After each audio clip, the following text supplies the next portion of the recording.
Good morning, everyone, and thank you in advance for your attention over the next 15 minutes.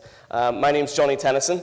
We are Zone Fox, and today I've been asked to talk to you guys about the perimeter within the modern business, and more importantly, whether it still exists. So we'll start off with a quick bit of background first. Zone Fox was started out of Napier University in Edinburgh back in 2011, and we shipped our first product to customers in 2013. We've won multiple awards for it since then, so we're all very proud of what we've managed to build. And our growth curve during that time has been fantastic. And our initial investment went into R&D. We're not using that same investment to market and sell Zone Fox on a global basis. We've had a really strong emphasis on the UK market to get us started, but we've managed to win some really exciting international clients. And we're going to be using that experience, plus the fact that we are now part of the Fortinet family, to really grow Zone Fox as a product and hit a ton more endpoints throughout 2019. So who are we? Zone Fox is an award-winning market leader in user behavior analytics, which I'm sure a lot of you are talking about right now. And it provides critical insights around the data flow that you need to protect against the insider threat, which is the core of what Zone Fox does. Below, we've got a number of publicly available reference clients that we work with. There are quite a few different verticals here that we cover, but these are all companies that have a very similar and a very familiar challenge. Things like protection of their IP, their brand value, their reputation, compliance, and even more. We've got lots of recognizable names here. We've got the likes of the Scottish Government, which we've won recently, and Rockstar Games over in the US. We've got Pinsent Masons, who are a very well-known international law firm, and some very well-known retail clients as well, so the likes of Pret a Manger and the Central England Cooperative Group. But on to the topic itself. This is what IT security has looked like for the past 20 to 25 years. It's that traditional castle and moat model. Now we've got some very valid and very necessary technologies here, the likes of intrusion detection, AV, next-gen AV, loads of people talking about that right now, next-gen firewalls as well, and that sort of thing. Simply put, they're all exterior security. They're about wrapping around what's important to your business with a secured entry in and out. It's not an ineffective approach by any means. I'm definitely not saying that we should drop these technologies because we need them in place. But our focus with these is on keeping the bad actors out. And having done this for 2 decades or more, it's taken us away from looking, and I mean really looking, at the threats that already exist inside the walls of the castle. And more importantly, who has keys to the drawbridge? It's no longer about wrapping around walls around what's important to your business. It's about getting an understanding of what's already going on inside the walls of the castle. So simply put, it's time to do something different. The definition of insanity, this is something that everyone's seen, but I think it sums up the secure perimeter approach really well.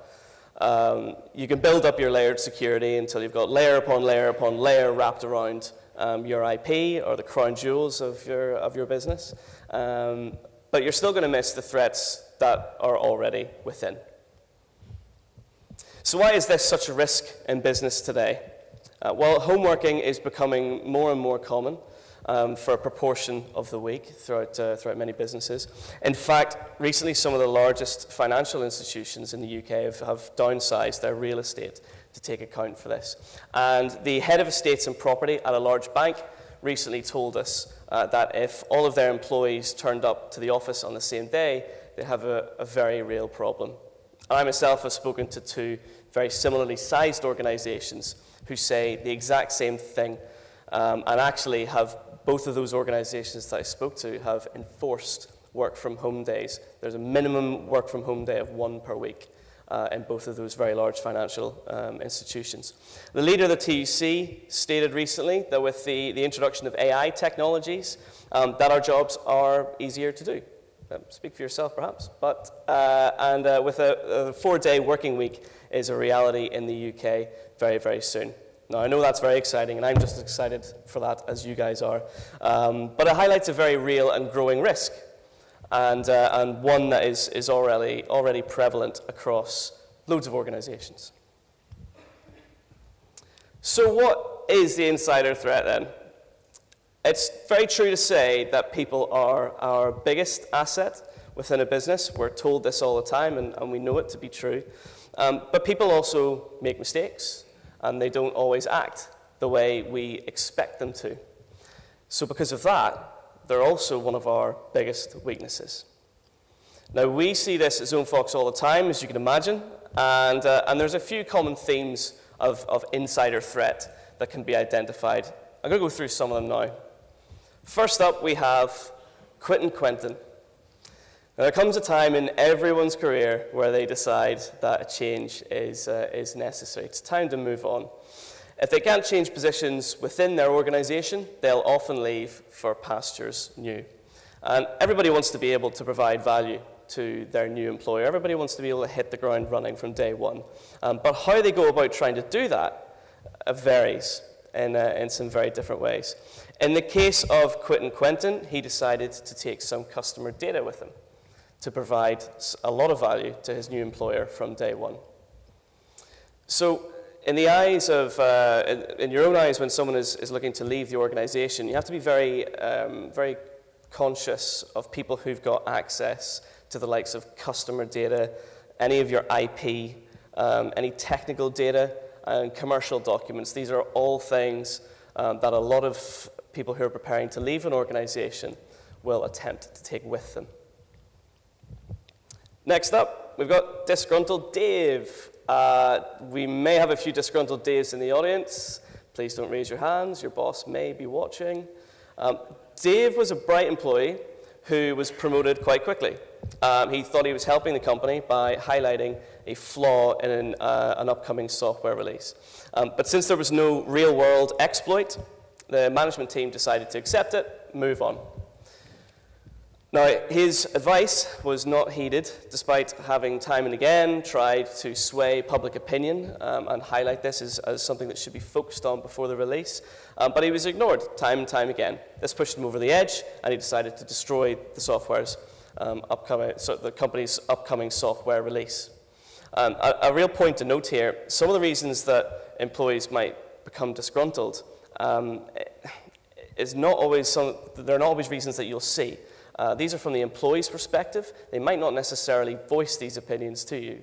So some of the kinds of issues that a disgruntled Dave might experience are things like they're bright and ambitious. They joined the company. As I say, he got promoted quite quickly. Unkept promises. You'll definitely get that promotion within the next 6 months, Dave. Don't worry. They feel undervalued or even ignored. Next up, we've got Sandra the Spy. Sandra is a little bit different in that she was forced into being a bad actor. Sandra the Spy's situation is not unique. Many employees are in positions where they don't make enough money. This isn't necessarily an opinion, but as a result of life choices. Sometimes parents need to care for their kids, but don't feel that they have enough money to do so. Sometimes a couple might want to put down a down payment on a house or pay for a wedding, but money is perpetually tight. On occasion, a competitor may wish to take advantage of something like this, presenting an offer to the spy that they can't or feel that they can't refuse. Now, corporate spies don't always have to be turned. They can often be planted in your organization from a very early on stage. This can be both a competing entity or even a nation state, with that person planted early on, just waiting to be put into good use.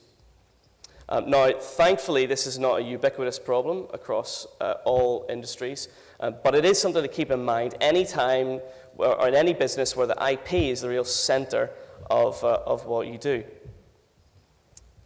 Last up, we got Careless Caroline. This is probably the most common one that we see in the real world. And so Careless Caroline is a project manager working 100 miles an hour under huge pressure and trying to please everyone. A really important point to note here that separates Careless Caroline from the other insider threat profiles that we've looked at, and that's that Careless Caroline is not a bad actor. There is no intention here of destroying, stealing, or otherwise harming the organization or their data. But as I say, unfortunately, Careless Caroline is an all too common character in today's organization, whether it's leaving a workstation unlocked, leaving passwords on sticky notes. And can we all agree here, please, at the Future of Cyber, that leaving passwords on sticky notes is a bad idea, especially in 2019. Things like allowing people to tailgate as she swipes into a secure area of the office, or clicking on malicious links without first knowing who sent it or why. Careless Carolines are in everyone's organization. They're, as I say, by far the most common insider threat profile that we see. And there are very few technical controls that can help to stem this tide. But if you want to help someone like this in their everyday dealings, then education, training, and monitoring are all key. So this is your team. Your team is the best team in the world. They are all entirely trustworthy, and you have no reason whatsoever to doubt them until they come to join your biggest competitor. Do you still feel so confident about their trustworthiness now? What projects have they been working on? What data did they have access to? Do you think that they could have been exfiltrating data in the lead up to this decision to move to your competitor? How do you know? We recently worked with a Formula One team who was concerned that key designs were at risk of theft from within. Now, I'm sure we are a room full of Formula One fans like myself, so I don't need to explain, but for those of you who may not be so into Formula One, it's a very, very expensive, technical, competitive sport. Huge amounts of teams. It's not just two guys in two cars driving around a track. They're huge teams of hundreds of engineers working to put those cars on the track. And needless to say, they were right to be concerned that this was a threat. After working with them for a short period of time, we discovered that an employee who was preparing to leave had managed to gain access via social engineering to some of their key design documents. Does anybody want to guess what they did next? That's right, they downloaded the whole lot onto USB. Now, that's an absolute nightmare. That's an absolute nightmare for a Formula One team or a similar business or even another team in a different sport. It's a nightmare. Or, for the person who was exfiltrating the data, an extremely lucrative opportunity. Was that my time? Sorry. Okay, thank you.